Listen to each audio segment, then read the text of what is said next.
Michael Portillo has his Bradshaw's guide. I've got my 1962 Southern Region timetable, and this week my journey takes me to Okehampton. I'm going to follow a new cycle trail across the county which starts at the town station. The buildings here have been restored in Southern Region green and look just as they would have done in the 1950s. The railway from Exeter reached Okehampton in 1871 and was soon extended over Meldon Viaduct towards Plymouth. The viaduct now carries a cycle track, and it's a scheduled monument as it's the last surviving wrought iron structure of its kind in the country.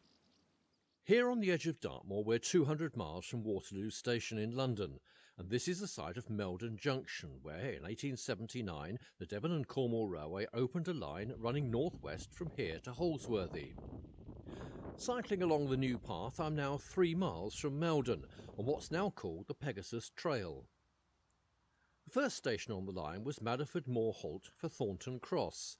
It was just under this bridge. It was opened in 1926 and you can still see the concrete platform made at the railway's own works at Exmouth Junction.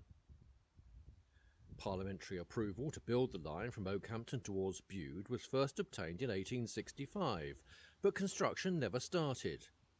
Then in 1873 the Devon and Cornwall Railway Western Extension Act was passed, authorising this line from Meldon Junction to Holsworthy.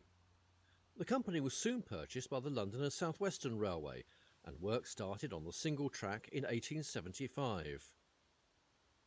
Soon we reach Venn Gates, a level crossing on a country lane where you can still see the crossing keeper's cottage and 4 sturdy concrete posts which used to hold the gates. My 1962 timetable shows 7 down trains on a weekday and 2 on a Sunday used to steam past here, with 6 up trains in the week and 1 on a Sunday.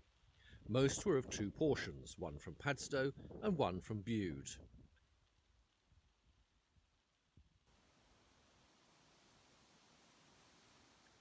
Alongside the road there are 3 railway workers' cottages at Broadbury, and behind them the Pegasus Trail passes a cutting and a bridge which have now been filled in. One of the trains that used to pass by here was the Atlantic Coast Express, introduced by the London and South Western Railway's successor, the Southern, in 1926. It was said to be the most multi-portion train in the UK, leaving Waterloo at 11 o'clock in the morning with sections for Padstow, Bude, Plymouth, Ilfracombe and Sidmouth, to name just a few.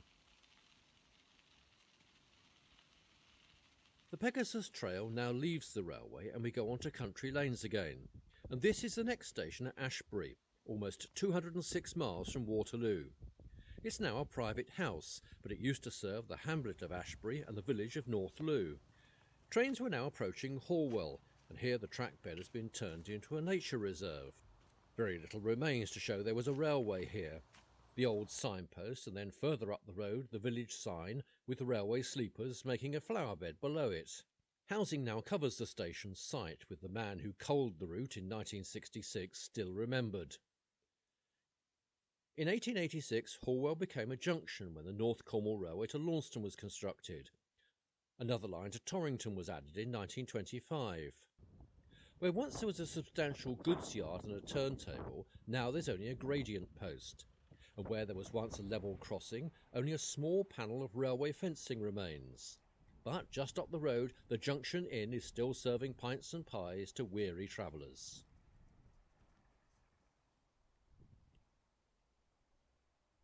North of Halwill, the Torrington and Launceston lines branched off, and the line to Holsworthy continued northwards through Cookworthy Forest. This is where the Pegasus Trail and today's journey come to an end.